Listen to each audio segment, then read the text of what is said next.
நம்ம இந்த வீடியோ என்ன பார்க்க போறோம்னா நியூட்டன் லா ஆஃப் கூலிங் பார்க்க போகிறோம். லாஸ்ட் வீடியோவில் வந்து பார்த்தோன்னா நம்ம thermal conduction, thermal conductivity, thermal diffusivity, thermal resistance ஓகேங்களா, அப்புறம் காம்போசிட் ஸ்லாப் அதை பற்றி பார்த்தோம். அதே மாதிரி தான் நியூட்டன் லா ஆஃப் கூலிங் பொறுத்த வரைக்கும் அவர் என்ன சொல்லியிருக்காருன்னா heat transfer convective heat transfer equal to HA டெல்டி ஓகேங்களா. அப்போ நமக்கு இந்த ஹெச்ஏவை நம்ம கீழே கொண்டு வந்தோம்னா டெல்டி டிவைட் பை 1/HA. இந்த 1/HAங்கிறதாங்க கன்வெக்டிவ் தெர்மல் ரெசிஸ்டன்ட் ஓகேங்களா. இதே கண்டக்டிவ் தெர்மல் ரெசிஸ்டன்ட்டாக வந்து நமக்கு என்னங்க எக்ஸ் டிவைடட் பை ஓகேங்களா, எக்ஸ் டிவைடட் பை நமக்கு கேஏன்னு வரும் ஓகேங்களா. இப்போ இது என்னங்க கன்வெக்டிவ்னால 1/HAன்னு வருது ஓகேங்களா. இப்போ இந்த ஹெச்ங்கிறது என்னப்பா, ஹெச்ங்கிறது எனக்கு கன்வெக்டிவ் ஹீட் ட்ரான்ஸ்ஃபர் கோஎஃபிஷியன்ட்ப்பா ஓகேங்களா. அதோட யூனிட் என்னப்பா வாட் பர் மீட்டர் ஸ்கொயர். இதே வந்து கேவோட யூனிட் கண்டக்டிவிட்டி யூனிட் என்னவா வாட் பர் மீட்டர் கெல்வின் ஓகேங்களா.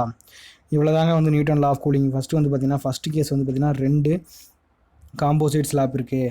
அப்போ அதில் 2 பார்த்தீங்கன்னா நமக்கு ரெசிஸ்டன்ஸ் தெரியும், R1 R2 இருக்குது. அப்போ நமக்கு அது வந்து கண்டக்டிவிட்டி ரெசிஸ்டன்ஸ், அதாவது அந்த பொருளுக்குள்ளே. அப்போ நமக்கு என்ன தெரியும், R1 R2 = X1 / K1A, R3 = X2 / K2A. மீதி இந்த பார்த்தீங்கன்னா இந்த இடத்துல கன்வெக்டிவ் ரெசிஸ்டன்ஸ் இருக்கும், இந்த இடத்துல கன்வெக்டிவ் ரெசிஸ்டன்ஸ் இருக்கும். அப்போ கன்வெக்டிவ் ரெசிஸ்டன்ஸ் வந்து 1/H1A 1/HDA. இந்த ரெசிஸ்டன்ஸ் எல்லாம் கூட்டலாம் டோட்டல் ரெசிஸ்டன்ஸ் ஓகேங்களா. ஏ வந்து காமன் ஆக்கினாலும் நான் வெளியே எடுத்துக்கிறேன், அவ்வளோதாங்க. இதே மாதிரி தான் கேஸ் 2க்கும் இதே மாதிரி தான் வரும். இங்கே வந்து பார்த்திங்கன்னா நமக்கு வந்து ரெசிஸ்டன்ஸ் வந்து பார்த்திங்கன்னா நமக்கு அதாவது ஸ்லாப் வந்து பார்த்திங்கன்னா இங்கே பேரலாக கொடுத்துருப்பாங்க. பேரலாக கொடுத்தா நமக்கு வந்து பார்த்திங்கன்னா ரெசிஸ்டன்ஸ் எப்படிப்பா கண்டுபிடிக்கிறது, நம்ம எலக்ட்ரிக்கல் பார்த்துருப்போம். R1 R2 வந்தால் 1/R = 1/R1 + R2. அப்போ 1/R1 = R1 R2 R1 + R2 / R1 R2. அப்போ R வேணுங்கிறது R1 R2 / R1 + R2. இப்போ இங்கே R1 R2ங்கிறது நான் வந்து பார்த்தீங்கன்னா இங்கே R3 R4 எடுத்துக்கிறேன் ஓகேங்களா. அப்படி எடுத்தால் நீங்கள் போட்டிங்கன்னா இந்த மாதிரி உங்களுக்கு வந்துடும் ஓகேங்களா. இந்த ஃபார்முலா வந்து பார்த்தீங்கன்னா டேரெக்டாக ஃபார்முலா மட்டும் தான் கேட்க வாய்ப்புகள் இருக்குது, சம்மு கேட்க வாய்ப்புகள் இல்லை ஓகேங்களா. நியூட்டன் லா ஆஃப் கூலிங் பொறுத்த வரைக்கும் அவ்வளோதாங்க. இந்த ஃபார்முலா நீங்கள் 2 ஃபார்முலா முக்கியமாக ஞாபகம் வச்சுக்கோங்க ஓகேங்களா. நெக்ஸ்ட் வந்து பார்த்தீங்கன்னா critical radius thickness of insulation. Critical radius என்னங்க, ரேடியஸ் தெரியும் நமக்கு, என்ன கிரிட்டிக்கல் ரேடியஸ் தெரியும். இப்போ வந்து பார்த்தீங்கன்னா நமக்கு ஒரு வயர் இருக்கும், வயர் என்னங்க பண்ணும், வயரில் வந்து பார்த்தீங்கன்னா நமக்கு எலக்ட்ரான் ஃப்ளோ ஆகிறனால எலக்ட்ரிக் கண்டக்டிவிட்டி நடக்குது, அதாவது எலக்ட்ரிக் கண்டக்டிவிட்டி நடக்குது. அதே சமயத்தில் எலக்ட்ரான் ஃப்ளோ ஆகிறனால ஹீட் வந்து ஃபார்ம் ஆகும். அந்த ஹீட் வந்து பார்த்தீங்கன்னா ஹீட் ட்ரான்ஸ்ஃபர் மூலிமா வயரில் வெளியே வந்துடும். இதே வந்து பார்த்தீங்கன்னா நம்ம அந்த வயர் வந்து பார்த்தீங்கன்னா வயரில் மேலே இன்சுலேஷன் சுற்றுறோம். இப்போ இன்சுலேஷன் சுற்றுறப்ப நமக்கு ரேடியஸ் அதிகமாகுதில்ல. அப்போ ரேடியஸ் அதிகமானால் நமக்கு என்ன நடக்கும், ஹீட் ட்ரான்ஸ்ஃபர் அதிகமாகலாம் குறையலாம். இப்போ ரேடியஸ் அதிகமாகிடுச்சுல, ஒரு குறிப்பிட்ட ரேடியஸ் அதாவது கிரிட்டிக்கல் ரேடியஸ் வரைக்கும் எனக்கு ஹீட் ட்ரான்ஸ்ஃபர் அதிகமாகும். அதுக்கப்புறம் அந்த ரேடியஸ்க்கு மேலே அந்த ரேடியஸ்க்கு மேலே இன்னும் ரேடியஸ் அதிகமாக தான் எனக்கு ஹீட் ட்ரான்ஸ்ஃபர் குறைஞ்சிரும் ஓகேங்களா. அப்போ ஹீட் ட்ரான்ஸ்ஃபர் வந்து நம்ம திக்னஸ் ஆட் பண்ண நமக்கு வந்து பார்த்திங்கன்னா ஹீட் ட்ரான்ஸ்ஃபர் கிரிட்டிக்கல் ரேடியஸ் வரையும் அதிகமாகும், அதுக்கப்புறம் குறைஞ்சிரும். அப்போ அந்த ரேடியஸ் தான் கிரிட்டிக்கல் ரேடியேஷன். அதாவது the thickness up to which heat flow increases after which heat flow decreases is termed as critical radius thickness of insulation. இங்கே பாருங்களேன், இப்போ ஹீட் ட்ரான்ஸ்ஃபர் நடக்குது ஒரு ரேடியஸ், அதாவது குறிப்பிட்ட ரேடியஸில். நான் வந்து ரேடியஸ் வந்து இவ்வளோ ரேடியஸ் இருக்குங்க, திரும்ப நான் வந்து ரேடியஸ் ஆட் பண்ணுறேன். அப்போ ரேடியஸ் ஆட் பண்ணிட்டேன்னா எனக்கு கிரிட்டிக்கல் ரேடியஸ் வரையும் போயிடுது. அப்போ ரேடியஸுங்கிறது இன்சுலேஷன் ஆட் பண்ணால் ரேடியஸ் அதிகமாகுமா. அப்போ இன்சுலேஷன் ஆட் பண்ணால் ரேடியஸ் அதிகமாகிடுச்சு. கிரிட்டிக்கல் ரேடியஸ் வரையும் நீங்கள் இன்சுலேஷன் ஆட் பண்ணிங்கன்னா உங்களுக்கு இங்கே பாருங்கள் ஹீட் ட்ரான்ஸ்ஃபர் அதிகமாகுதா. கிரிட்டிக்கல் ரேடியஸை தாண்டிருச்சுன்னா உங்களுக்கு வந்து பார்த்திங்கன்னா ஹீட் ட்ரான்ஸ்ஃபர் குறையும். சரிப்பா, நமக்கு இதனால் என்னப்பா லாஸ் நடக்குன்னா, இப்போ நீங்கள் வயரே எடுத்துக்கங்க, வயரே ஒரு 10 mm இருக்குங்க. இங்கே பாருங்கள் வயரே ஒரு 10 mm இருக்குது, நான் ஒரு 10 mm இருக்குது, இன்னொரு 5 mm இன்சுலேஷன் மேலே அது மேலே சுற்றுறேன். அப்போ 15 mm ஆயிரு. 15 mmங்கிறது எனக்கு கிரிட்டிக்கல் ரேடியஸாக இருந்தால் எனக்கு என்ன ஆகும், 10 mm 15 mm அதிகமாச்சு. ஆனால் அப்படி அதிகமானாலும் நமக்கு இன்சுலேஷன் என்ன ஆகுது, இங்கே பாருங்கள் இங்கே தாங்க 10 mm இருக்குங்க, ரேடியஸ் 10 mm இது ரேடியஸ் 10 mm, இங்கே 15 mm, இங்கே 17 mm. நான் ரேடியஸ் 10 mm இருக்குது, இன்சுலேஷன் ஒரு 5 mm சுற்றுறேன். இப்போ 5 mm சுற்றுறோன்னா என்ன ஆகும், அதோட ரேடியஸ் இங்கே வந்துருங்களா. இப்போ ரேடியஸ் இங்கே வந்தால் ஹீட் ட்ரான்ஸ்ஃபர் எப்படி ஆகுது பாருங்கள், ஹீட் ட்ரான்ஸ்ஃபர் பாருங்களேன் அதிகமாக இருக்குது. அப்போ 15 mm வரையும் எனக்கு ஹீட் ட்ரான்ஸ்ஃபர் அதிகமாக இருக்குது. அதே 17 mm பாருங்கள், இங்கே ஹீட் ட்ரான்ஸ்ஃபர் அதிகமாக இருக்குது. இதே நான் ஒரு 10 mm 20 mm பண்ணுறேன், ரேடியஸை 20 mm பண்ணால் எனக்கு என்னங்க ஆகுது, ஹீட் ட்ரான்ஸ்ஃபர் குறையுதுங்க பாருங்கள், இங்கே இருந்தது இங்கே குறைஞ்சிருது. அப்போ எனக்கு அந்த கிரிட்டிக்கல் ரேடியஸோட எனக்கு அதிகமான ரேடியஸ் போனால் எனக்கு ஹீட் ட்ரான்ஸ்ஃபர் குறையும். கிரிட்டிக்கல் ரேடியஸோட நான் எவ்வளோ ரேடியஸ் வந்து இன்சுலேஷன் பண்ணுறனோ எனக்கு ஹீட் ட்ரான்ஸ்ஃபர் வந்து பார்த்திங்கன்னா அதிகம் தான் நடக்கும் ஓகேங்களா. இந்த டயக்ராம் ஃபுல்லாக ஞாபகம் வச்சுக்கோங்க ஓகேங்களா. அந்த கிரிட்டிக்கல் ரேடியஸில் தாங்க உங்களுக்கு மேக்ஸிமம் ஹீட் லாஸ் நடக்கும். எனக்கு வயராக இருக்குது, வயரில் கரண்ட் வந்து எனக்கு ஃப்ளோ ஆகுது. அப்போ எனக்கு என்ன நடக்கும், ஹீட்டு வரும். அப்போ ஹீட்டை வெளியேற்றணும் என்ன ஆகும், வயருக்கு அருகிரும். அப்போ எனக்கு ஹீட் ட்ரான்ஸ்ஃபர் எனக்கு அங்கே அதிகமாக நடக்கணும். ஹீட் ட்ரான்ஸ்ஃபர் அதிகமாக நடந்தால் எனக்கு கிரிட்டிக்கல் ரேடியஸ் வரையும் தான் எனக்கு ரேடியஸ் அலவுடு. உங்களுக்கு கிரிட்டிக்கல் ரேடியஸோட அலவுடு இல்லாமல் அதாவது அதிகமாக போச்சுன்னா எனக்கு ஹீட் லாஸ் நடக்காது, ஒயருக்கு அருகி போயிடும். சரிங்க, அந்த கிரிட்டிக்கல் ரேடியஸ் எப்படிங்க கண்டுபிடிக்கிறது? இப்போ நீங்கள் எந்த மெட்டீரியல் வந்து அது மேலே இன்சுலேஷன் பண்ணுறீங்களோ ஓகேங்களா, அதோட தெர்மல் கண்டக்டிவிட்டியும் கண்டக்டிவிட்டியும் உங்களுக்கு தெரிஞ்சால் போதுங்க, கண்டுபிடிக்கலாம். அதாங்க கீழே சொல்கிறேன். இங்கே பாருங்களேன், ஃபார் சிலிண்டருக்கு எப்படிங்க கிரிட்டிக்கல் ரேடியஸ் கண்டுபிடிக்கிறது? சிலிண்டரான இடத்துல நீங்கள் இன்சுலேஷன் பண்ணிங்கன்னா அதோட தெர்மல் கண்டக்டிவிட்டி ஏதோ பிளாஸ்டிக்கோ ஏதோ ஒரு இன்சுலேஷன் டேப்போ சுற்றுறீங்க, அதோட தெர்மல் கண்டக்டிவிட்டியும் தெர்மல் கன்வெக்டிவிட்டியும் உங்களுக்கு தெரிஞ்சால் நீங்கள் கிரிட்டிக்கல் ரேடியஸ் கண்டுபிடிச்சிடலாம். K/H. அப்போ ரேடியஸுங்கிறது நமக்கு யூனிட் மீட்ரு. எப்படிப்பா மீட்ரு வந்துச்சு இங்கே பாருப்பா. ரேடியஸ் கிரிட்டிக்கல் ரேடியஸ் என்னப்பா, தெர்மல் கண்டக்டிவிட்டி தெர்மல் கன்வெக்டிவிட்டிப்பா. இதோட யூனிட் என்னப்பா, வாட் பர் மீட்டர் கெல்வின். இதோட யூனிட் என்ன, வாட் பர் மீட்டர் ஸ்கொயர் கெல்வின்ப்பா. Watt cancel, kelvin cancel, meter square மேலே போச்சுன்னா ஒரு மீட்டர் ஸ்கொயர் கேன்சல், மீதி மீட்டர் மட்டும் இருக்கும். அப்போ நீங்கள் எக்ஸாமில் கன்ஃபியூஸ் ஆகாமல் இருக்கிறதுக்கு ரேடியஸோட யூனிட் மீட்ரு, அப்போ K/H அதை ஃபுல்லாக ஞாபகம் வச்சுக்கணும். இதே எனக்கு நான் சிலிண்டராக இல்லைப்பா, ஒரு ஸ்பியராக இருக்குது, அது கிரிட்டிக்கல் ரேடியஸ் எப்படி கண்டுபிடிக்கணும்? ஸ்பியராக இருந்தால் critical radius equal to 2K/H. அதாவது ஸ்பியரோட critical radius equal to 2 times of சிலிண்டரோட கிரிட்டிக்கல் ரேடியஸ். ஓகேங்களா, ரொம்ப முக்கியமானங்க. இதுலேருந்து ஒரு கொஸ்டின் கேட்டே இருக்கேன், அடிக்கடி கேட்டுருவோம். இப்போ இந்த வருஷமும் கேட்டுருவோம். ஓகேங்களா, இப்போ கிரிட்டிக்கல் ரேடியஸ்னால் என்ன உங்களுக்கு புரிஞ்சதில்லை. எனக்கு வந்து பார்த்தீங்களா, இதான் 2019 கேட்டிருந்தான்.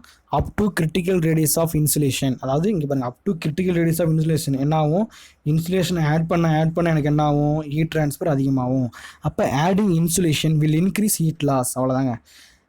ஓகேங்களா, adding insulation will increase heat loss. இதே வந்து நமக்கு இந்த வருஷம் கேட்க என்ன வாய்ப்பு இருக்குன்னா, after critical radius of insulation என்னங்க நடக்கும், adding insulation decrease the heat loss. இங்கே பாருங்கள், greater than critical radius of insulation, adding insulation add பண்ண எனக்கு heat transfer decrease the heat loss. அப்போ டிக்ரீஸ் ஆச்சுன்னா இந்த வந்து பார்த்தீங்கன்னா நம்ம வயரில் யூஸ் பண்ணக்கூடாது. எங்கெங்கே யூஸ் பண்ணோம், பாய்லரு அந்த மாதிரி இடத்துல நம்ம யூஸ் பண்ணிக்கலாம். ஓகேங்களா, அவ்வளோதாங்க. இதெல்லாம் எப்படி வந்து இந்த கிரிட்டிக்கல் ரேடியஸ்லாம் கண்டுபிடிச்சோன்னா, இங்கே ஒரு ஈக்குவேஷன் இருக்குங்க. above condition found from this condition dq dash divided by dr equal to 0 to find for maximum value of heat dissipation. ஓகேங்களா, maximum value of heat dissipation என்னங்க, கிரிட்டிக்கல் ரேடியஸ் தான் maximum value of heat dissipation. அந்த இடத்துல கண்டுபிடிக்க இந்த formula use பண்ணி கண்டுபிடிச்சிருப்பான். புக்கில் இருக்குது, நீங்கள் பார்க்குறவங்க பார்த்துக்கலாம். ஓகேங்களா, இப்போ பாருங்களேன், இப்போ பார்த்தீங்கன்னா திக்னஸ் ஆஃப் இன்சுலேஷன், அதாவது நம்ம ரேடியஸ் கண்டுபிடிச்சிட்டோம், திக்னஸ்ன்னு கண்டுபிடிக்கணும். இப்போ ரேடியஸ்னு என்ன பார்த்தீங்கன்னா, இங்கே பாருங்களேன், இப்போ எனக்கு ஒரு ஒயர் இருக்குங்க, ஒயரு மேலே ஒரு டேப்பு சுற்றிடுறேன். ஒயரோட ரேடியஸ் வந்து பார்த்திங்கன்னா எனக்கு ஒரு 10 mm இருக்குது. இப்போ அடுத்து நான் டேப்பு சுற்றுறேன், கிரிட்டிக்கல் ரேடியஸ் வரையும் நான் சுற்றுறேன். அப்போ எனக்கு இதுதான் திக்னஸாக, இது வரையும் நான் சுற்றிருக்கேன். அப்போ எனக்கு இதுதான் திக்னஸ். அப்போ இது என்னங்க, இது ஆர் கிரிட்டிக்கல், இது ஆர், இது ரெண்டுக்கு டிஃப்ரெண்ட் தான் எனக்கு திக்னஸ். அப்போ thickness of insulation equal to R critical minus R. அப்போ அவ்வளோ திக்னஸ் இருந்தால் போதும் நமக்கு. அவ்வளோ திக்னஸ் நீங்கள் சுற்றுனீங்கனாவே உங்களுக்கு ஹீட் ட்ரான்ஸ்ஃபர் வந்து பார்த்தீங்கன்னா மேக்ஸிமம் நடக்கும். ஓகேங்களா, சிலிண்டருக்கு தெரியும் கிரிட்டிக்கல் ரேடியஸ் K/H, ஸ்பியருக்கு 2K/H நமக்கு தெரியும். அப்போ critical radius minus normal radius equal to thickness of insulation. இது பாருங்கள் ரொம்ப முக்கியமானது. ஓகேங்களா, ரொம்ப முக்கியமானதுங்க. இது இங்கே பாருங்களேன், இன்னொரு டைம் போட்டு கூட சொல்கிறேன். இது ஹீட் ட்ரான்ஸ்ஃபர்ப்பா, இது ரேடியஸ்ப்பா. ஓகேங்களா, இது வந்து பார்த்தீங்கன்னா கிரிட்டிக்கல் ரேடியஸ், இது வந்து நார்மல் ரேடியஸ். ஓகேங்களா, இது நார்மல் ரேடியஸ். அப்போ நமக்கு இங்கே பாருங்களேன், இது கிரிட்டிக்கல் ரேடியஸோட கீழே இருந்தால் என்ன ஆகும், ஹீட் ட்ரான்ஸ்ஃபர் வந்து அதிகமாக நடக்கும். கிரிட்டிக்கல் ரேடியஸை கூட எனக்கு இந்த ரேடியஸ் அதிகமாக இருந்தால் எனக்கு ஹீட் ட்ரான்ஸ்ஃபர் டிக்ரீஸ் ஆகும். அதாங்க சொல்லியிருக்கான். கிரிட்டிக்கல் ரேடியஸ் வந்து பார்த்தீங்கன்னா R0ங்கிறது கிரிட்டிக்கல் ரேடியஸ் தான் வந்து அதிகமாக இருந்தால் எனக்கு இன்க்ரீஸ் ஆகும் ஹீட் லாஸ். இதே வந்து நார்மல் நான் பண்ணுற ரேடியஸ் வந்து கிரிட்டிக்கல் ரேடியஸோட கம்மியாக இருந்தால், அதாவது நார்மல் ரேடியஸ் அதிகமாக தான் எனக்கு இன்சுலேஷன் வந்து பார்த்திங்கன்னா பண்ண எனக்கு டிக்ரீஸ் த ஹீட் ட்ரான்ஸ்ஃபர். அப்போ நமக்கு கிரிட்டிக்கல் ரேடியஸ் அதிகமாக இருந்தால் ஹீட் ட்ரான்ஸ்ஃபர் வந்து இன்சுலேஷன் ஆட் பண்ண எனக்கு என்ன ஆகும், ஹீட் ட்ரான்ஸ்ஃபர் அதிகமாகும். இதே வந்து நம்ம நார்மல் ரேடியஸும் கிரிட்டிக்கல் ரேடியஸும் அதிகமாகுது, அப்போ இன்சுலேஷன் திரும்ப ஆட் பண்ண எனக்கு டிக்ரீஸ் த ஹீட் லாஸ். ஓகேங்களா, ஹீட் ட்ரான்ஸ்ஃபர் அப்படின்னு தான் வந்து அதுக்கு தான் யூஸ் பண்ணுறோம். அவ்வளோதாங்க, ரெண்டு விதாங்க. Newton law of cooling, critical radius of inversion, critical thickness பார்த்துட்டீங்க. ஓகேங்களா. நெக்ஸ்ட் வந்து ப்ராப்ளம் பொறுத்தவரைக்கும் நமக்கு conduction thermal conductivity, thermal diffusivity, அப்புறம் thermal resistance. Mostly thermal resistance தாங்க நமக்கு வந்து சம் கேட்போம். அப்போ கிரிட்டிக்கல் ரேடியஸ் தான் சம் கேட்க வாய்ப்புகள் அதிகம். ஃபஸ்ட்டு வந்து பாருங்களேன், ஃபஸ்ட்டு வந்து பார்த்தீங்கன்னா நீங்கள் என்ன பண்ணுன்னா சம்மை வாசிக்கணும். சம்மை வாசிட்டு கொடுத்துருக்க கிவன் டேட்டா எடுத்துகிட்டு என்ன ஃபைன் பண்ணுன்னு பார்க்கணும். தெரிஞ்ச ஃபார்முலாவும் எழுதிக்கணும். அதுக்கப்புறம் தான் நீங்கள் சம் சால்வ் பண்ண பார்க்கணும். ஃபஸ்ட்டு என்னங்க, எ பிளேன் வில் வால், இப்போ எ பிளேன் வால் 25 mm திக்னஸ் கொடுத்துட்டான். ஏரியா வந்து பார்த்தீங்கன்னா 1 m². அண்ட் தெர்மல் கண்டக்டிவிட்டி வந்து பார்த்தீங்கன்னா 0.5 W/m². கே கொடுத்துட்டான். இஃப் டெம்பரேச்சர் டிஃப்ரென்ஸ் டெல்டி 60 கொடுத்துட்டான். 60 கெல்வின். ஓகேங்களா, 60 kelvin. Imposed across is what is the heat flow rate. Heat flow rate என்னன்னு கேட்குறான். அப்போ கிவன் ரேட் என்னங்க, எக்ஸ் கொடுத்துட்டாங்க 25 cm. நீங்கள் என்ன பண்ணணும், எல்லாமே மீட்டராக மாற்றணும். அப்போ எக்ஸுங்கிறது 25 × 10⁻² மீட்டர். ஏரியா கொடுத்துட்டான்பா 1 m². தெர்மல் கண்டக்டிவிட்டி கே கொடுத்துட்டான்பா. டெம்பரேச்சர் டிஃபரன்ஸ் கொடுத்துட்டான் 60 கெல்வின். ஓகேங்களா, டெம்பரேச்சர் டிஃபரன்ஸ் மைனஸ்லேயே எடுத்துட்டேன். ஓகேங்களா, 60 கெல்வின். என்ன கேட்குறான், find the heat flow rate. ஓகேங்களா, ஹீட் ஃப்ளோ ரேட்டுங்கிறது Q டேஸ். ஆப்ஷன் பாருங்களேன், 120, 140, 160, 180 வாட்ஸ். ஓகேங்களா.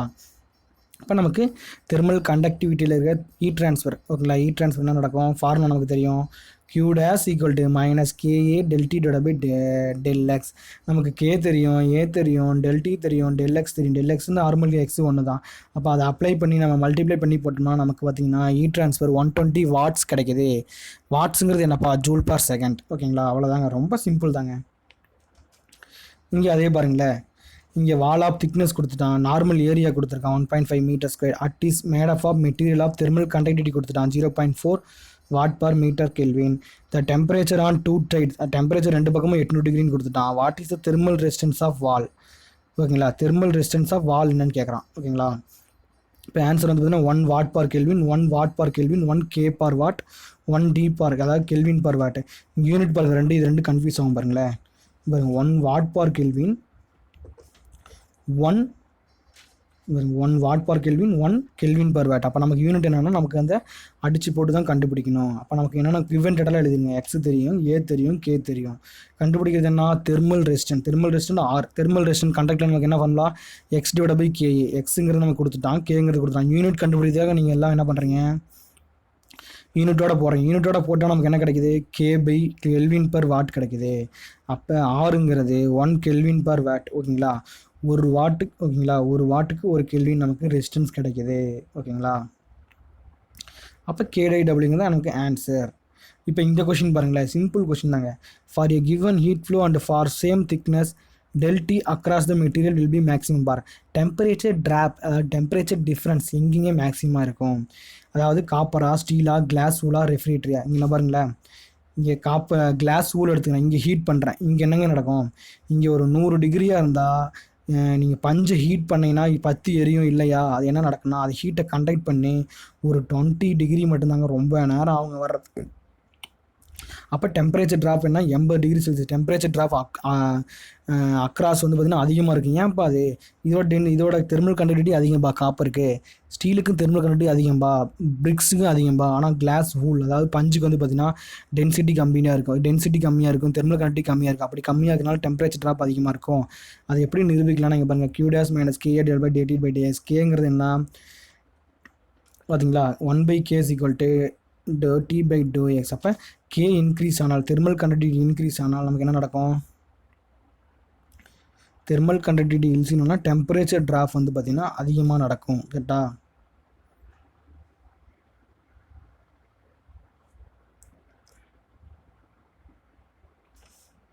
அப்போ K இன்க்ரீஸ் ஆனால் சாரிங்க இங்கே பாருங்கள், அதாவது இன்டைரக்ட்லி ப்ரொபோர்ஷனல் இருக்கேன். Indirectly proportional K அதிகமாகுதுங்க. இங்கே K அதிகமானால் டெம்பரேச்சர் ட்ராப்பு குறையும். இதே K வந்து கம்மியாச்சுன்னா டெம்பரேச்சர் ட்ராப் அதிகமாகும். பாருங்கள், K இங்கே அதிகமானால் டெம்பரேச்சர் ட்ராப் வந்து எனக்கு குறையுது. இதே K டிகிரிஸ் ஆனால் டெம்பரேச்சர் ட்ராப்ஸ் அதிகமாகுது. அப்போ K வந்து எதுக்குங்க கம்மி, கிளாஸ் வூல். ஓகேங்களா, பஞ்சுக்கு வந்து பார்த்திங்கன்னா நமக்கு வந்து பார்த்திங்கன்னா ரொம்ப கம்மி தான். எது, தெர்மல் கண்டக்டிவிட்டி. அப்போ நம்ம டைரெக்டாக வந்து கிளாஸ் வூல் தான் ஆப்ஷன் எழுதிட்டு போயிட்டே இருக்கலாம்.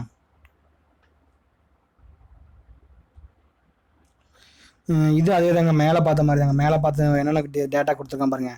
தெர்மல் ரெசிஸ்டன்ஸ் கண்டுபிடிக்க சொல்கிறான், திக்னஸ் கொடுத்துட்டான், வைடு அண்ட் ஹைட்டு கொடுத்துட்டான். அப்போ ஏரியா அதுலேருந்து கண்டுபிடிச்சிடலாம்.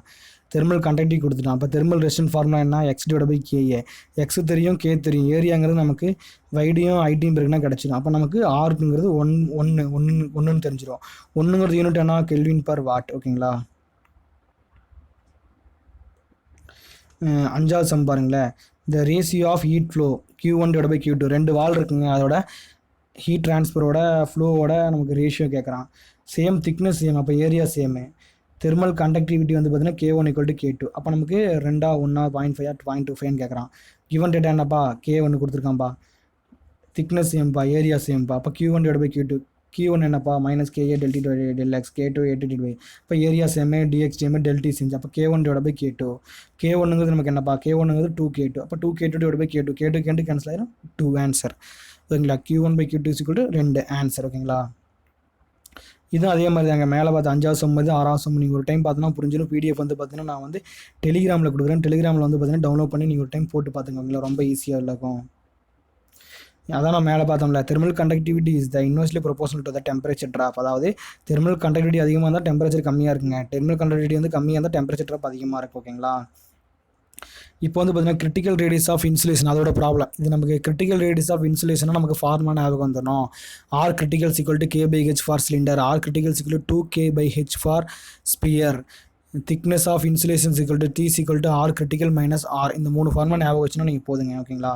இப்போ என்ன கொடுத்துருக்கான் வந்து பாருங்களேன். For a current wire of 20 mm diameter exposed air, H கொடுத்துட்டான். ஓகேங்களா? ஹெச்ங்கிறது 24 Wm² kelvin. Maximum distribution occur, அதாவது மேக்ஸிமம் வந்து ஹீட் ட்ரான்ஸ்ஃபர் நடக்குது அப்படின்னு சொல்லிட்டான். when thickness of insulation is, அப்போ திக்னஸ் எவ்வளவா இருந்தால் மேக்ஸிமம் ஹீட் வந்து நமக்கு டிஸ்ட்ரிபியூஷன் ஆகும் அப்படின்னு கேட்குறான். கொடுத்துருக்க டேட்டாலாம் எழுதுங்க. டயாமீட்டர் கொடுத்துருக்கான், 20 mm கொடுத்துருக்கான். mm கொடுத்தா நீங்கள் வந்து மீட்டராக மாற்றி ரேடியஸை கன்வெர்ட் பண்ணிக்கங்க. அப்போ ரேடியஸுங்கிறது 0.01 மீட்டர். ஹெச் கொடுத்துட்டான், கே கொடுத்துட்டான். நமக்கு என்ன தெரியும்? வயருங்கிறது நமக்கு என்னப்பா? வயருங்கிறது நமக்கு சிலிண்டருப்பா. அப்போ சிலிண்டரோட கிரிட்டிக்கல் ரேடியஸ் என்னப்பா? நம்ம கண்டுபிடிக்க வேண்டியதுன்னா திக்னஸ் = கிரிட்டிக்கல் ரேடியஸ் - R. இந்த R தெரிஞ்சு போச்சு. அப்போ நமக்கு கிரிட்டிக்கல் ரேடியஸ் கண்டுபிடிக்கணும். கிரிட்டிக்கல் ரேடியஸ் சிலிண்டருக்கு என்ன? K/H. கேவும் தெரியும், ஹெச்சும் தெரியும். கண்டுபிடிச்சா கிரிட்டிக்கல் ரேடியஸ் கிடச்சிரும். அப்போ கிரிட்டிக்கல் ரேடியஸ் - நார்மல் ரேடியஸ் கழிச்சோம்னா நமக்கு என்னங்க கிடைக்குது? கிரிட்டிக்கல் ரேடியஸும் நமக்கு நார்மல் ரேடியஸும் கழிச்சா 0.015 மீட்டர் 15 mm கிடைக்குது. அப்போ திக்னஸ்ங்கிறது 15 mm நம்ம வச்சோம்னா நமக்கு என்னங்க கிடைக்கும்? மேக்ஸிமம் ஹீட் ட்ரான்ஸ்ஃபர் நடக்கும். அவ்வளோதாங்க, ரொம்ப சிம்பிளுங்க. அதே மாதிரி தாங்க இங்கே வந்து பார்த்தீங்கன்னா ஒரு பிளாஸ்டிக் ஸ்லீவ் ஆட் பண்ணுறாங்க. அது அதே மாதிரி தாங்க. ஓகேங்களா? அது வந்து பார்த்திங்கன்னா நமக்கு அதிகமாக, அதாவது ஹீட் ட்ரான்ஸ்ஃபர் அதிகமாக இருக்கா கம்மியாக இருக்கான்னு பார்க்கணும். இப்போ வந்து பாருங்களேன், plastic sleeve of outer radius 1 mm கொடுத்துட்டான். கவரிய வயர், ஒரு வயர் இருக்குது. ஓகேங்களா? வயரோட ரேடியஸு 0.5 mm. இந்த பிளாஸ்டிக் ஸ்லீவோட அவுட்டர் ரேடியஸ் வந்து பார்த்திங்கன்னா 1 mm. அப்போ அவுட்டர் ரேடியஸ், அப்போ இது 0.5 mm, இது 1 mm அந்த ஸ்லீவ். ஓகேங்களா? இதுதான் வந்து இடையில திக்னஸ்ஸு. இப்போ என்ன கேட்குறான்? நான் திக்னஸ் ஆட் பண்ணலப்பா, ரேடியஸ் ஆட் பண்ணலப்பா, எனக்கு ஹீட் ட்ரான்ஸ்ஃபர் அதிகமாகுமா குறையாகும்பா அப்படின்னு பார்க்கணும்.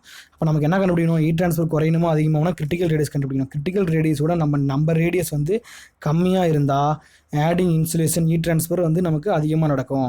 கிரிட்டிக்கல் ரேடியஸோட நம்ம போட்ட ரேடியஸ் அதிகமாக இருந்தால் ஹீட் ட்ரான்ஸ்ஃபர் வந்து ஹீட் லாஸ் வந்து ஹீட் ட்ரான்ஸ்ஃபர் வந்து பார்த்திங்கன்னா அதிகமாக நடக்காது.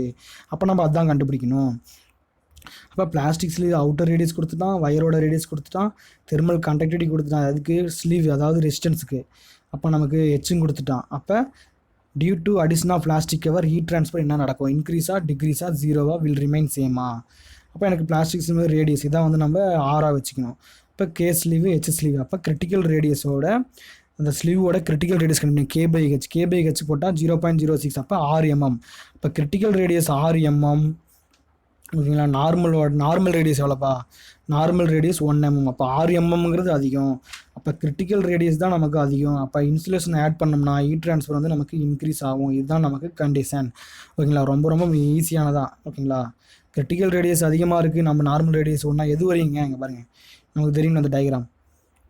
இது கிரிட்டிக்கல் ரேடியஸ். அப்போ நமக்கு இது நார்மல் ரேடியஸ். நார்மல் ரேடியஸோட கிரிட்டிக்கல்ஸுங்க. அப்போ ஆட் பண்ண நமக்கு 6 mm வரை ஆட் பண்ண நமக்கு ஹீட் ட்ரான்ஸ்ஃபர் அதிகமாகும். இதே வந்து கிரிட்டிக்கல் ரேடியஸை விட நம்ம ரேடியஸ் அதிகமாக இருந்தால் ஹீட் லாஸ் நடக்கும். ஹீட் லாஸ் அதிகமாக நடக்காது.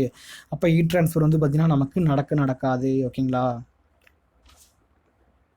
டெம்பரேச்சர் ட்ராப் வந்து பார்த்திங்கன்னா அந்த இடத்துல அதிகமாக இருக்கும். இவ்வளோ தாங்க கிரிட்டிக்கல் ரேடியஸ் ஆஃப் இன்சுலேஷன். ஓகேங்களா? நெக்ஸ்ட் வீடியோவில் வந்து பார்த்திங்கன்னா நம்ம லம்புடு சிஸ்டம் பார்ப்போம். ஓகேங்களா? பயாட் நம்பர் யூஸ் பண்ணி லம்புடு சிஸ்டம் பார்ப்போம். ஓகேங்களா? அது கொஞ்சம் ஈஸியானதாக. ஓகேங்களா? இது வந்து நீங்கள் என்ன பண்ணுறீங்கன்னா நீங்கள் வந்து ஒரு நோட்ஸ் மாதிரி நீங்கள் எடுத்துங்கப்பா. ஓகேங்களா? நீங்கள் ஃபுல்லாக நோட்ஸ் மாதிரி எடுத்துகிட்டு திரும்ப திரும்ப படித்து நம்ம அந்த ஆர்கே ஜெயின் புக்கோ நமக்கு சச்சிதேவாவோ நான் வந்து சொல்கிறேன். அது நீங்கள் திரும்ப திரும்ப படிச்சிங்கன்னா நீங்கள் ஈஸியாக அதில் ஸ்கோர் பண்ணிட்டு போயிட்டே இருக்கலாம். ஓகேங்களா? ஓகே, நன்றி, வணக்கம், பாய். மீண்டும் சந்திப்போம். நெக்ஸ்ட் வீடியோ போடுறேன்.